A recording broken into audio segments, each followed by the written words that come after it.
On behalf of our President and CEO, Greg Case, and our Chief Marketing Officer, Phil Clement, it's a real honor for Aon to be the sponsor of this event today.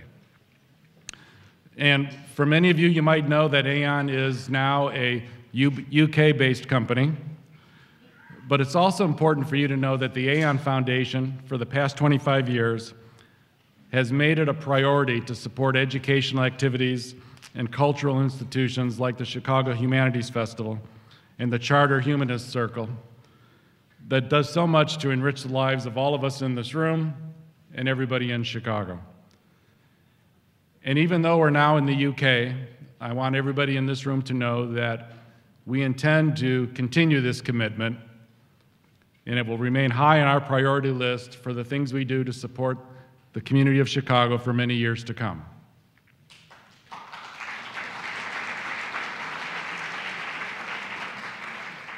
On behalf of my colleagues at Aon, I want to thank the Charter Humanist Circle and its members for their very valuable support. And I also want to thank Northwestern University Law School for allowing us to use the auditorium today. At Aon, we believe in the mantra, if we can't measure it, we don't do it.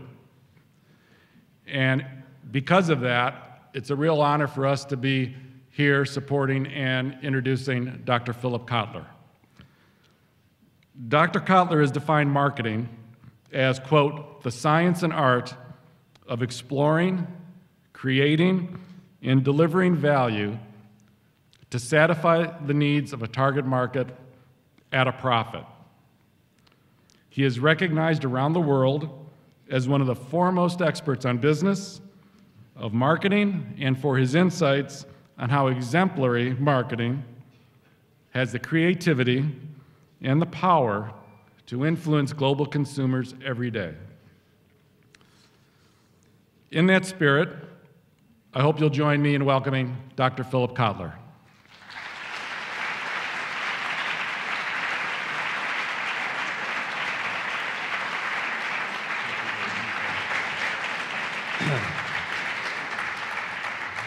Now, before I turn the microphone over to Dr. Kotler, in the spirit of marketing, maybe many of you in this room know that Aon does a great many things globally, but one of the things that we've done that has created tremendous brand awareness for our firm is our sponsorship of the Manchester United football team, which by today won 2-1 versus Arsenal. Right now we're at the top of the Premier League. So in that spirit, I would like to present Dr. Kotler with his very own personalized Manchester United. Thank you, David. David, thank you very much, and I will wear this in a fantasy way. May I say, I really appreciate your introduction. Of all the introductions I've received, yours is the most recent.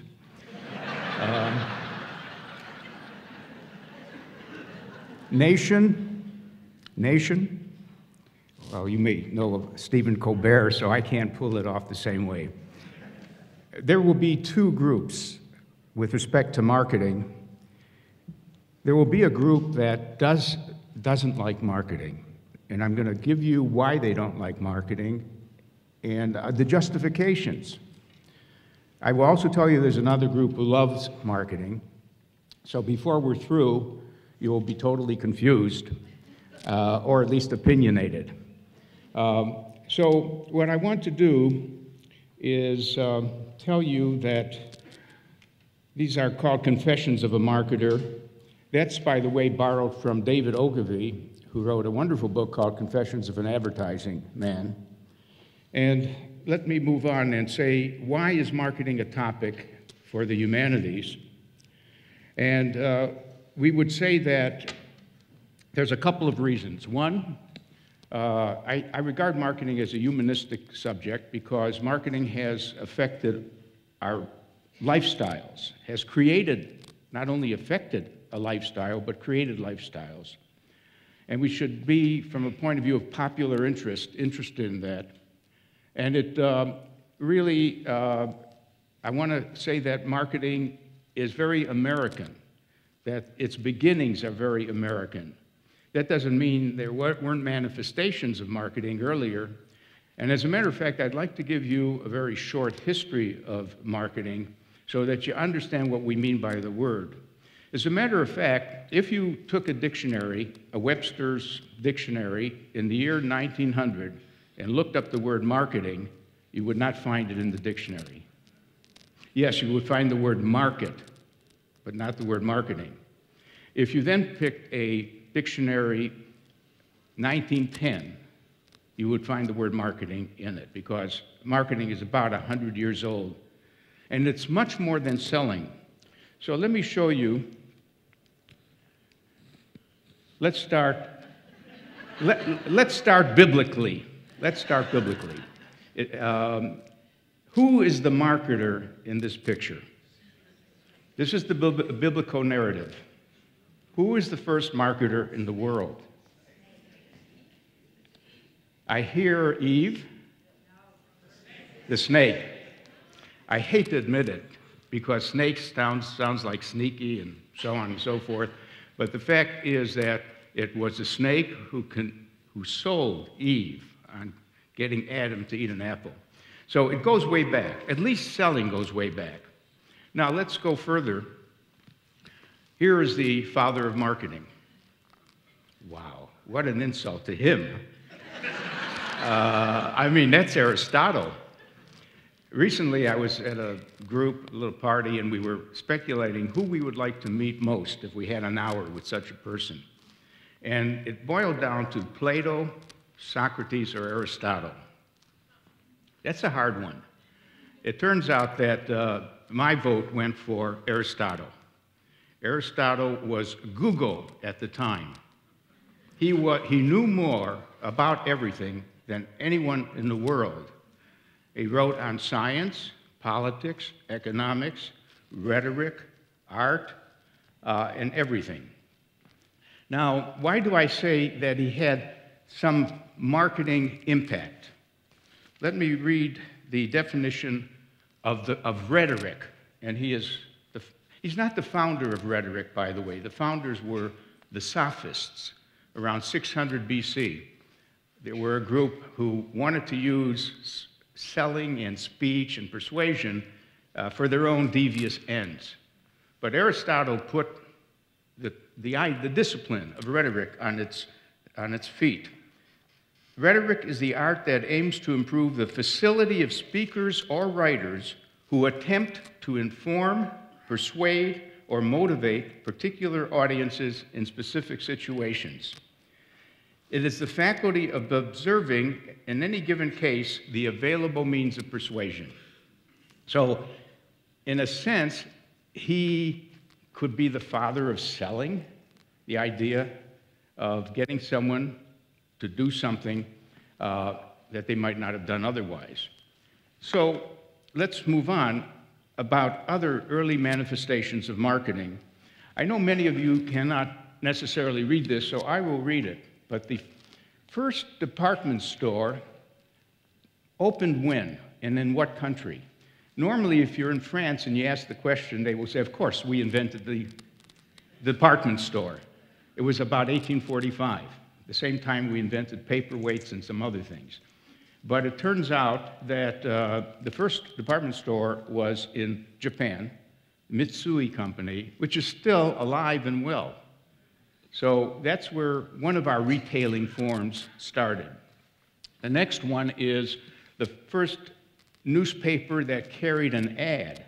There were newspapers early, but the first ad appeared in England in 1652, and it advertised coffee.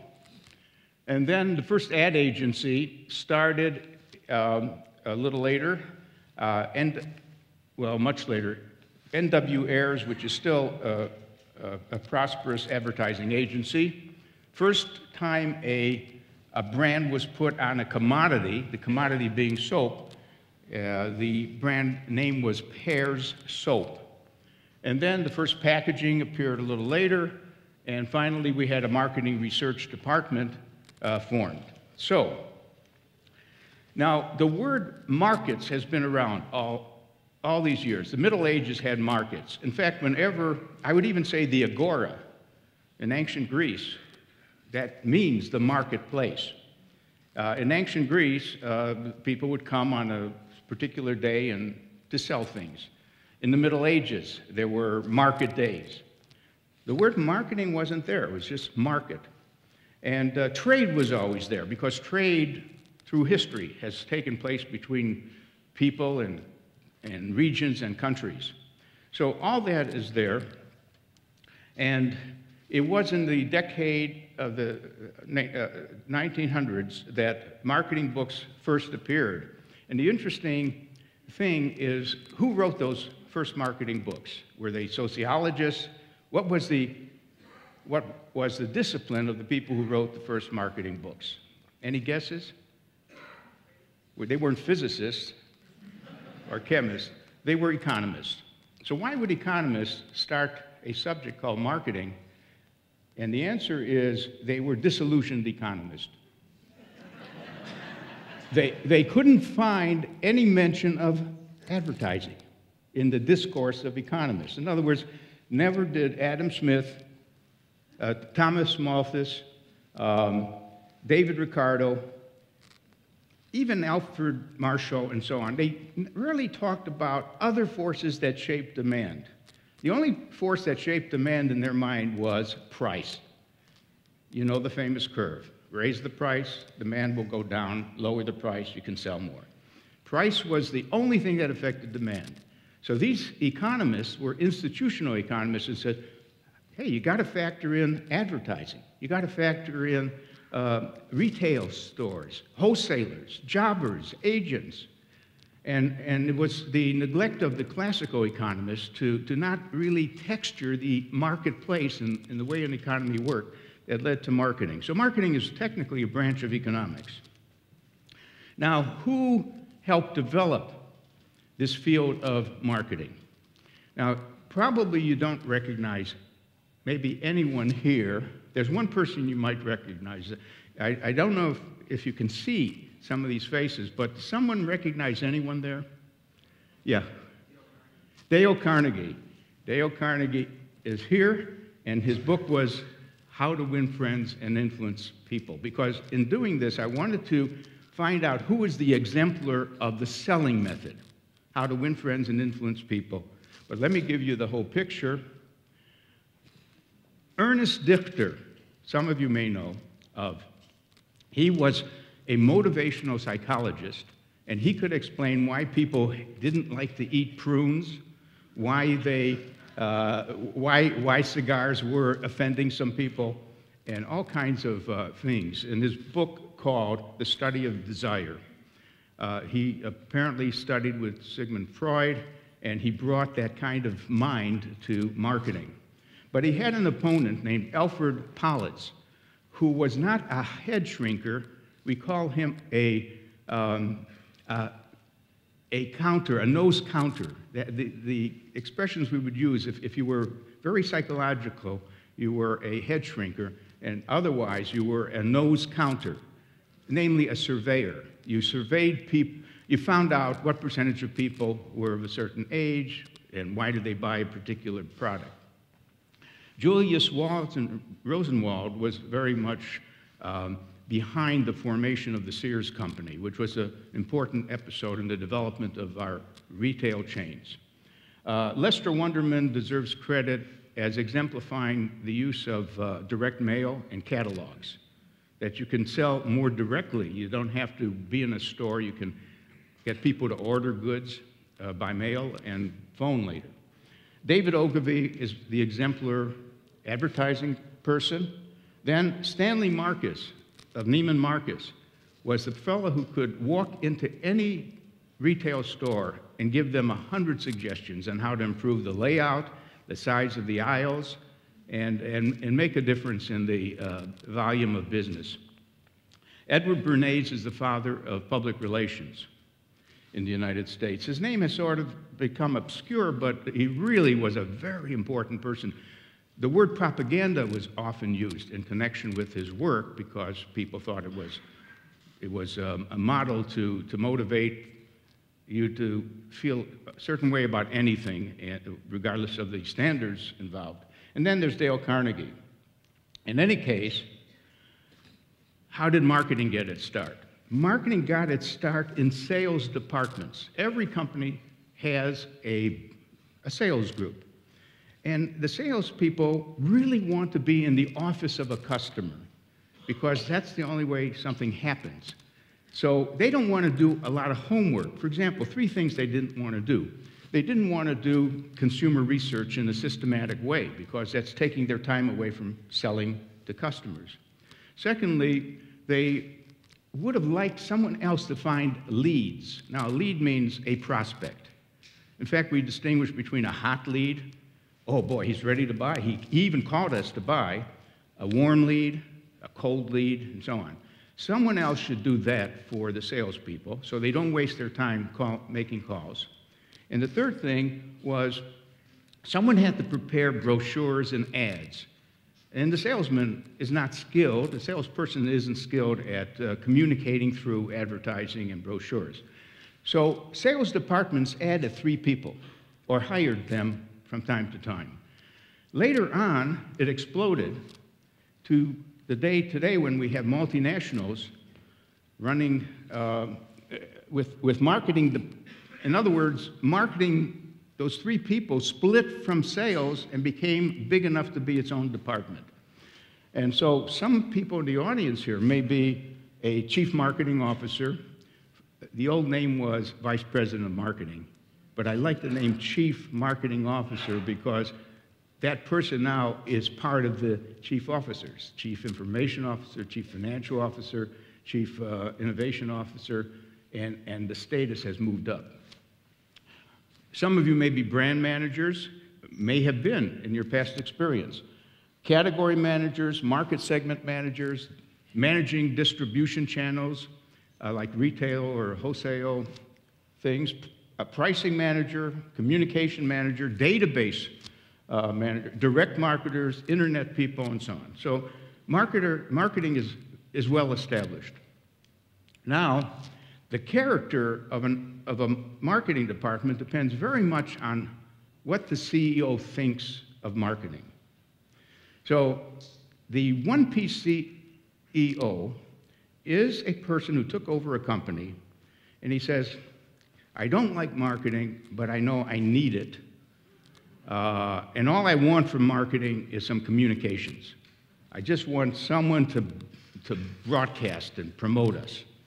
So that person is missing a lot of other things made up by other CEOs who are 4P CEOs. Now, a 4P CEO says, I need a marketing plan, and the plan has to mention product. That's the first P. What about our product? What's good about it? What are the features? Price, what should it be priced at? Place, where should it be made accessible? Online, offline, in stores. And finally, promotion. So that's a more educated view of the potential of marketing. But there's even a better view, and that's called the CEO who says, no, I don't want to start with 4 Ps. I want to start with the fact the market is complex. There's a lot of segments. Each segment deserves its own plan. In fact, one thing we've learned that if you just have one value proposition for the whole market, it really doesn't trigger anything in many parts of the market. So that CEO says, what segment should we go after? And what position should we take with each segment? What do we say about ourselves and how we can satisfy their needs? Now, there's even a higher type CEO, which is exemplified by A.G. Lafley, who ran Procter & Gamble, recently retired. When you ask A.G. Lafley, what's marketing? What's your picture? He says, well, ME. What do you mean? Marketing is everything. Now, marketing is everything. What he means is everything starts with the customer. No customers, no business. And I think he's making that point very much. Now, moving on, there's a lot of things that a chief marketing officer does And I won't go into any detail, but there's a lot of tasks. And the sad fact is that sometimes the chief marketing officer only lasts on the average of 2 years. In other words, does a job, and maybe the CEO is not feeling that it really brought in enough new business that the cost of the CMO exceeds what the value of the CMO is. There's a lot to go into about why CMOs, on the average, hold on to their job for 2 years. By the way, some of them get a better job after 2 years. They become something higher than the chief marketing officer. Some of them actually are pirated away because they're so good, they go to another company to be the CEO. But in any case, marketing, commercial marketing, which I've been talking about, could have stayed only commercial. And then I got involved with Professor Sid Levy at Northwestern. We started the idea of broadening marketing because the set of tools that we use to address consumers could be used in other areas. So we have a thing called place marketing. I will get a call from a city, let's say, and the city says, we're not getting enough tourists, we don't have any attractions for them to come and see. I would like to get a factory located here. We would like some digital people to move here who know digital. We want to start at Silicon Valley. So that's place marketing, the marketing of a place. How do you dress it up and make it attractive against all of the other competitive places? The second, person marketing. There's an agency called William Morris, and a young singer might go to William Morris and say, look, I want to get a hit. I want to appear on Jay Leno's show. I want to move up to being noticed. I want high visibility. I wrote a book with the title High Visibility. How do you get that visibility? So William Morris will look at her and say her performance and maybe say, you know, in a sense, you don't be offended, but we can make you into a better product. That's sort of the language. You know, do your hair differently, walk a little, dress differently. Actually, we're going to use you to reignite the archetype of Joan Baez. You know Joan Baez, the folk singer. Well, we need a new Joan Baez. And so we can recast you and form you into the kind of person we all miss, and so on. Now, social marketing is another branch. Today, there are 2,000 social marketers around the world trying to help people eat better, exercise more, say no to drugs, stop smoking, get off of tobacco, say no to a number of things. Positive behaviors and negative behaviors. By the way, my memory is that Sweden was one of the first countries to want to raise a nation of non-smokers, non-drinkers, all the vices. And it starts at the primary school level, that you could technically raise people to avoid those vices if that was thought to be good public policy. So that's social marketing. Now, political marketing we're saturated with. And I think it's degenerated, but that's another thing. Fundraising is part of marketing. I mean, fundraising is an odd form because you're not exchanging. Everything else is sort of an exchange of values. Fundraising seems to be a one-way transfer. Here's some money for the museum. But any fundraiser knows there's something that should come back to the person who is the donor and supporter of a museum. And working that way is important. So these are offshoots. Now, all of us do marketing. If you read the list, we all do marketing. Did you ever compete for a job when you knew there were other applicants? Didn't you dress up as well as you could and even prepare what you're going to say and so on? Did you compete for a desirable apartment, which was scarce? Or a member of the opposite sex if you wanted to court someone. So in a sense, human animals who know how to make an impression and market ourselves to some extent. What do we dislike about marketing? Well, there's a long list. It's a rather long list. Intrusion, interruption, exaggeration, and so on and so forth. And I really made a list that's a little separate from that. Here are some of the criticisms. Marketers get consumers to want and spend more than they can afford. And we know that from the financial disaster, that people were buying homes with maybe nothing down. Marketers are skilled at creating brand differentiation where it shouldn't exist, like with commodities, you know, a chicken is a chicken, cement is cement. So they spend a lot of time trying to tell you their cement is really better, their salt is really better, and so on. Marketers want to produce and sell more goods without considering the resource and environmental costs of producing the goods. The planet Earth is affected by the amount of production and the care with which it's done. Marketers had not paid sufficient attention to product safety. And we know that because Ralph Nader made his career, basically, the unsafety in cars, and then we got lead poisoning, we got asbestos problems, and so on. Here's a serious criticisms. Marketers, and this is not all marketers, these are some particular companies and so on. Marketers favor giving the public what it wants, whether it's good or not for them. Sure, I'll sell you cigarettes. I'll sell you anything that will make money. Therefore, marketing promotes a materialistic mindset. That is, we get turned on to more of a materialistic world, a world of ever-changing products and services and keeping up with the Joneses and some of that. Marketers rarely talk about sane consumption. Yeah, some beer companies say, please enjoy our beer, but don't drink too much.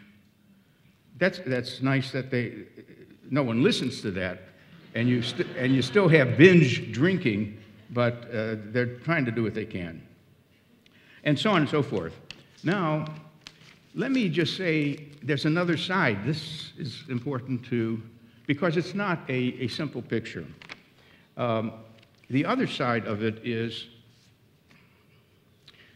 marketing has undoubtedly raised the standard of living in the United States. People don't naturally buy new things. In other words, do you know people used to keep their refrigerators, which weren't refrigerators at the time, they were ice boxes, and they would keep going out and getting some ice and putting it in the box and so on. And even the washing machines were very slow to take. In other words, it would be expensive to buy a new appliance, but marketers persisted in saying your life will be better with new appliances, and that's one of its jobs. I would even go so far as to say that marketing is so connected to the idea of the middle class. We're talking about preserving and building the middle class and the lifestyle that goes with it, and marketing is an essential definer of what it is to be and want, what it is to want as a member of the middle class. Marketing in the form of social marketing has helped improve a lot of things. You know, one of the first causes that marketing turned to was the environment and waste and the ill effects of some products and so on. Preserving the environment was one of the first things that social marketers got into. Now they're into obesity as a problem, littering as a problem, and other problems.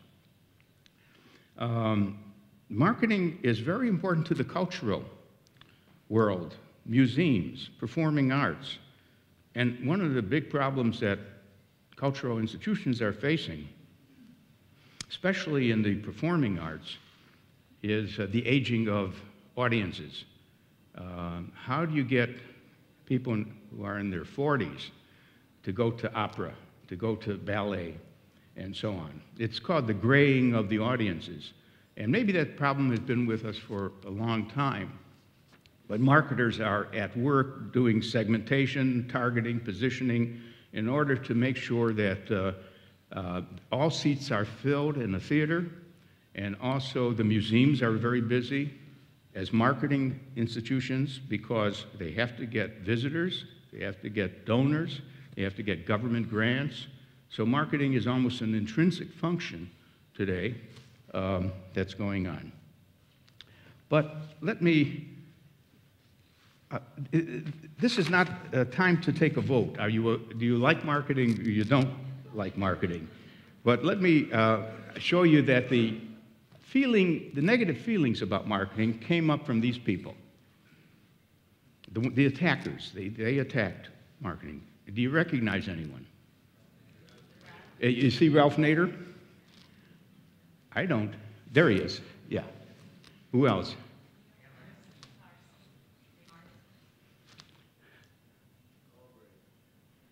Well, it is Ralph Nader. Unsafe at Any Speed. Rachel Carlson, by the way, deserves so much more credit than we've given to her for her book on the Silent Spring, which was about the chemical pollution, the pesticides that we're getting into our spring water and so on.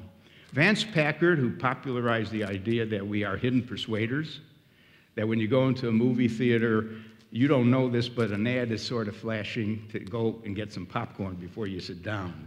Subliminal advertising, which never did happen, but the hidden persuaders. And then John Kenneth Galbraith, who pointed out that while we spend so much money in making enough deodorants for any type of interest you have in deodorants, in the public sector, you've got streets that are littered, and there's some garbage, and there's slow traffic, so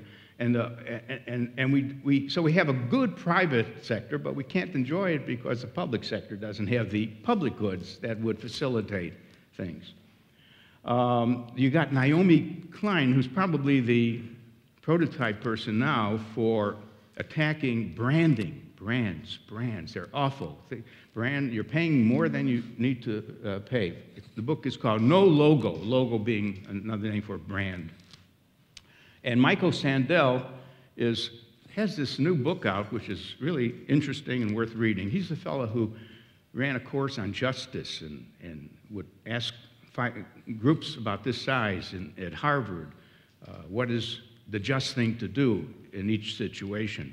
But his new book is called What Money Can't Buy, The Moral Limits of Marketing, where he points out that if you're in jail in California and you don't like to sell, you can pay for a better sell. You know, maybe one with a computer if you want a computer and so on. But he thinks today our culture divides people in social classes more clearly. We used to go to ball games.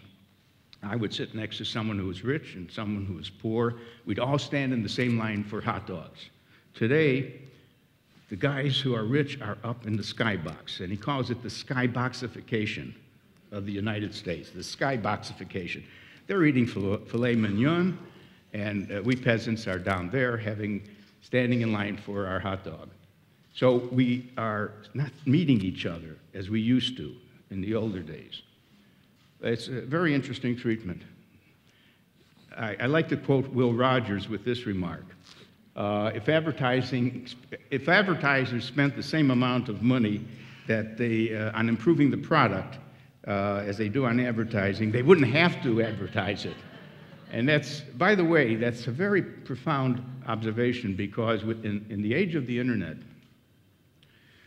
it's so much easier to talk about a product you like to others and also about a product you don't like. And in a sense, if this goes far enough, there will be no bad companies anymore. It would be not possible for a company to be a bad company because the word of mouth will sink it. So he's sort of touching on that point. Do a good job and others will advertise the good job you did. Now, I want to add another group, and this is a group of visionaries, and I'd like to call them our best marketers. But they're not necessarily the chief marketing officer. They're CEOs.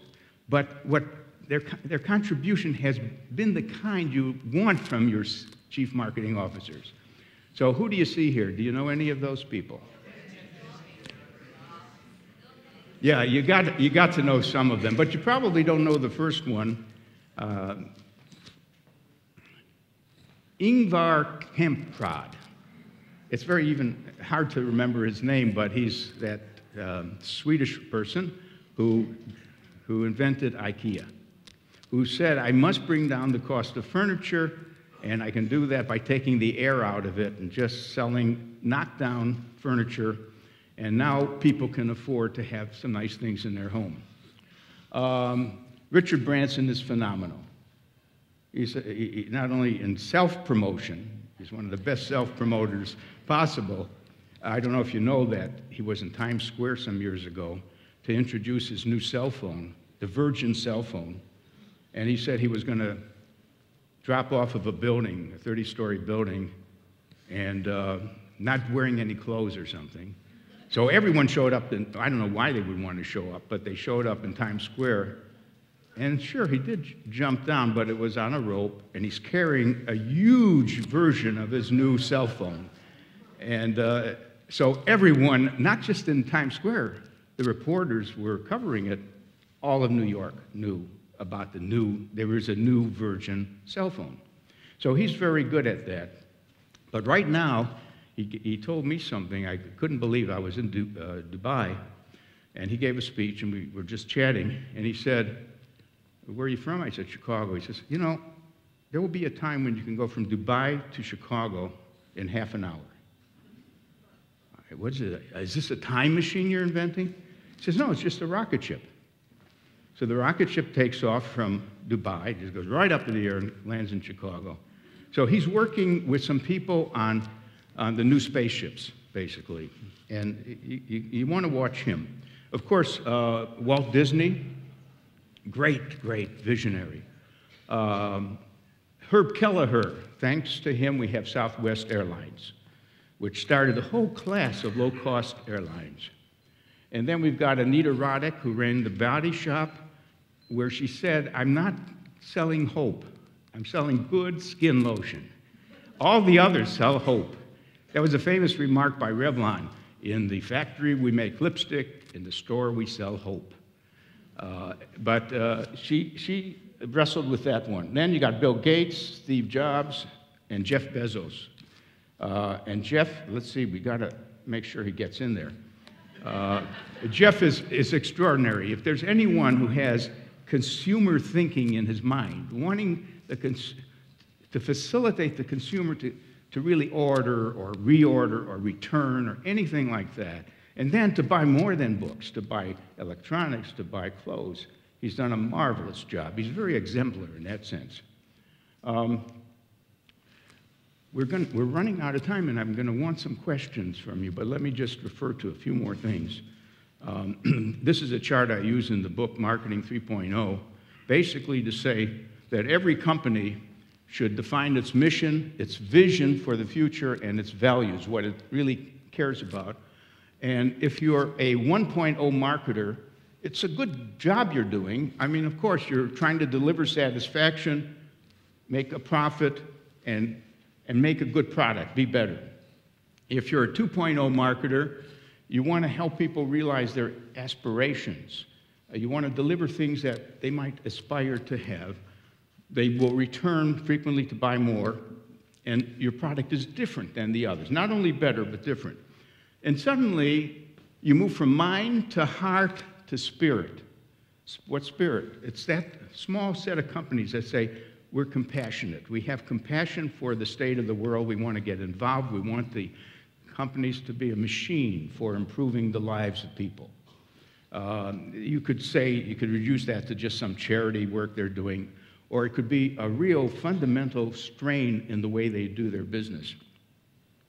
We can name some companies that really have felt that they want to help reshape the world into being a better world.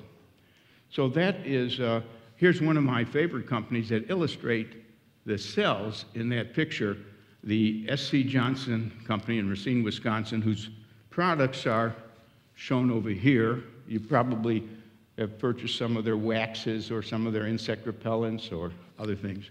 But they're just winning awards for being a very caring company. Incidentally, a book that you might want to read is called Firms of Endearment, which is a fancy way to say companies we love, Firms of Endearment. And I love the subtitle, How World-Class Companies Profit from Passion and Purpose. And it's based on asking audiences, random meeting of people, is there any company that you like a lot? Now, let me ask that question. Name a company that you would dearly miss if it disappeared, vanished. Apple, see? Always Apple. I thought you were going to say Harley-Davidson, but that's another one. Amazon, I would miss Amazon. I really would. I would even subsidize it to continue. Which one? Costco, of course. I'm with you on Costco. Nike, okay, well, you see what happens is these are the names of the companies that came up again and again. I don't think there's any surprises there. I've asked other countries to do this too, because it would be a different mix of companies that would come up. But the main thing is, these firms of endearment are so much more profitable than the ones that have not been dear to us. One of the things is that they're 9 or 10 times as profitable, but let's see why, and without going through everything here, look at the last one. These are the attributes of that set of companies. And the last attribute is they spend less on marketing than rather more. Because I bet you thought that the companies that were going to be dear to us are the ones who are just advertising all the time. They're so familiar. We see Coca-Cola all the time. No, they spend less on advertising. So who's doing the advertising? The customer. You guys are. So that's where you should put your money. Create a love affair. Create fans with others. Now I'm going to end with 2 slides. This is on a downer, a little bit. The End of Work. This is Jeremy Rifkin's book. It's now about 9 or 10 years old. And he says, because of the slowdown in population growth, automation of factories and computers, robotics, 3D printing, can the nation create enough jobs? Can the world create enough jobs for the population and so on? And it raises a question about marketing's role. Now, marketing's role normally is seen as to sell you some things. The basic role of marketing is to create jobs. It is the job creator. Namely, it gets you to want something that someone has to produce. So there's a basic question. Does marketing really create new jobs, or does it only create shifts in the shares? Like, if I switch from brand X to brand Y, that's not creating, brand X loses a job and brand Y gets a job.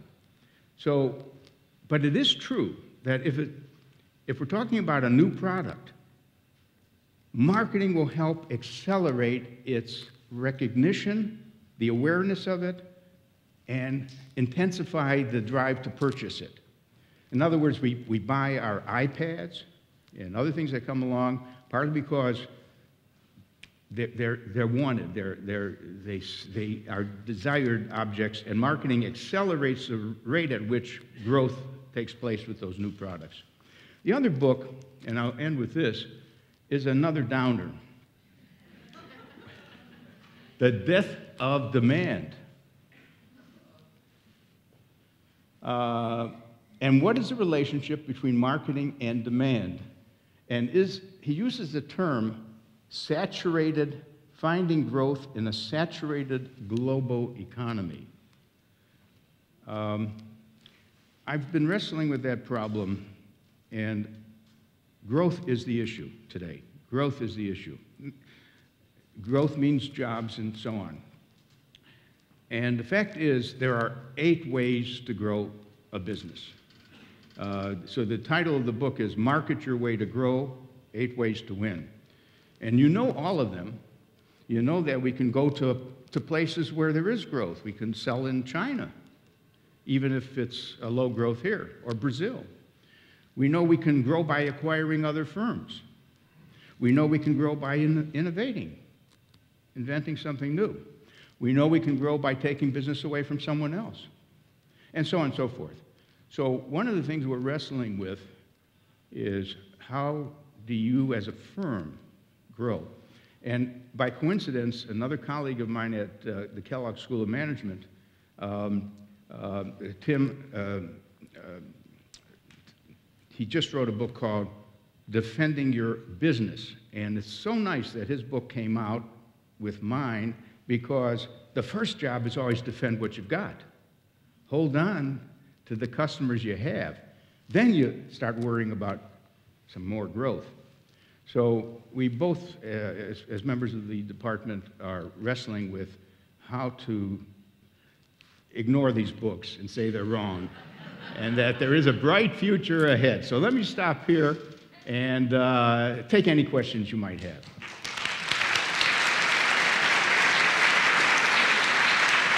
Thank you. Okay, we have time for a few questions for Professor Kotler. Is there anyone on this side of the auditorium that would like to ask a question?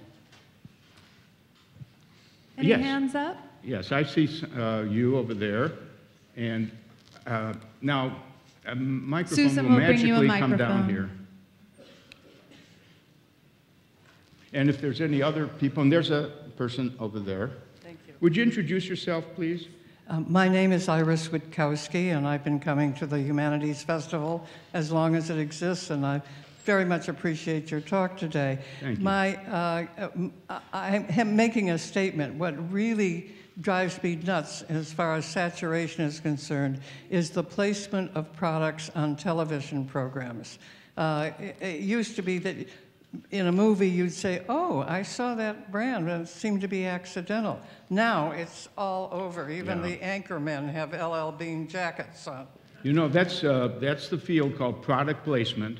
And we first got conscious of it with the James Bond films, where each time there was a different car, he drove an Audi or he drove something else, because it was a matter of what car company would pay the most for the next film to feature that car.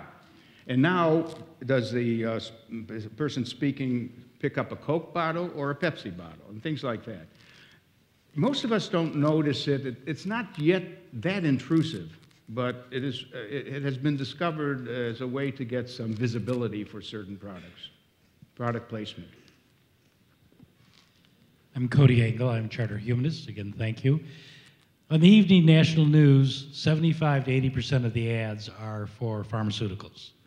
And they say awful things about each one. And I believe there was a change in legal requirements some years ago. And what are your thoughts about that? Because clearly that advertising is driving demand, which is driving costs, et cetera, et cetera. Yeah. It's called over-the-counter advertising too, but maybe it's also prescription. But basically, you can make a case for it by saying consumers should know what they might think would be the right thing for them. Otherwise, the only one who could tell them what's right is the doctor. And the doctors don't like it, of course. The doctors, in some cases, are offended by the patient saying what he wants as a prescription. But, you know, this has happened with lawyers who are advertising now. Doctors are advertising themselves, even if they don't like that. The expert is Prabha Sinha, who runs a firm called ZS, and he's always working with the doctors and the pharmaceutical people, and could help answer that. Any other things that bother you about advertising? Hi, my name is Bob Michelson. Thank you, Professor Kotler. It is a pleasure to hear you in person. You've been a big influence in so many people, myself in particular, for so many years. Well, my question... One second. How many of you have read any of my books? Any hands? Well, thank you I owe thanks to you. Please proceed. My question is in regards to social media, and you start off your presentation talking about so much of marketing was defined at the beginning of the 20th century.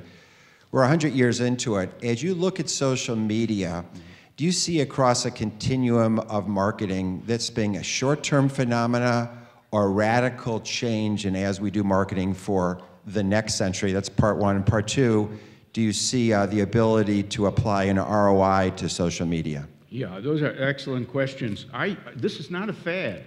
We are in the digital age. We've passed analog, and there's no turning back. That means that I see the following happening. Every company I talk to says, we're going to go digital too, but slowly. We're going to rely on our traditional, which is newspapers, which are disappearing, by the way, radio, TV, billboards, and magazines. So at best, they will say this: let's turn 10% of our next budget over to digital, which means Facebook, Twitter, and YouTube, and Linksys, and so on. And let's see what happens. Let's hire a 12-year-old, give them a budget, and hope they come back saying, look what I did with Facebook. Look at how many mentions, and so on. Now, that goes to your second question. How do we measure the impact of using Facebook or something like that? Progress is being made. But remember, we never measured advertising right either. I mean, traditional advertising was a waste. First of all, the basic notion of traditional advertising is you know that half the people will never see the, what did Wanamaker say? I know that half of the money I spend on advertising is wasted. It's just I don't know which half. Basically, we judge things by how many people were in principle exposed, cost per 1,000 people exposed when we make an advertising budget. And frankly, many of them were in the bathroom or the kitchen when the ad appeared. So, and increasingly, people are more on their TVs, on their computer screens than they are necessarily watching ads. And I think the advertising industry is making a mistake of putting too many ads now. I mean, there's little content left on some programs with the number of ads that flash by. They're all 30-second things. So now, about measuring, if you read Advertising Age, you'll see a lot of statements and claims that there is measurement going on. One thing I would say is this. Don't take your ad budget and take 50% and switch it to digital, which one firm did, and it was a terrible result. Because until you know what each social medium does, what you want is 10% of your budget going that way, and then when there's some proof, you put in another 5 or 10% into that particular use of the social media. Okay, we've got time for just one more question. I know a lot of our attendees are going to other events, so we have one right here. Oh, okay. Please. Mark Gruen is my name. I've been in direct marketing my entire career. And so it's interesting that I should follow up a question about measurement in advertising. Yes. Because I've lived by metrics. Now, my question is this. I've always guided my marketing decisions according to the so-called 4 Ps or 5 Ps, depending on where you're coming from. And in terms of the P for placement, I mean, the internet has certainly flattened the world, and our distribution channels have changed. But how do you see the evolution of the other Ps in this digital age? First of all, let me say I'm so glad you're in direct marketing. Direct marketing people are much more accountable for the results. They could actually experiment with trying to release different direct messages and seeing and testing and then going with the one and knowing what it cost to do the campaign, what the sales were, and it's just a pure P&L kind of exercise, which we couldn't do with just the normal commercials on TV. Now, are you asking where the other 3 Ps are going, in a sense? Like what's happening to product thinking and pricing and place? See, there will be new distribution channels all the time. I've been asked this question when I wrote the book Marketing 3.0, which is really the case that some companies should be socially responsible as well. Someone would ask me, what are you going to come up with 4.0?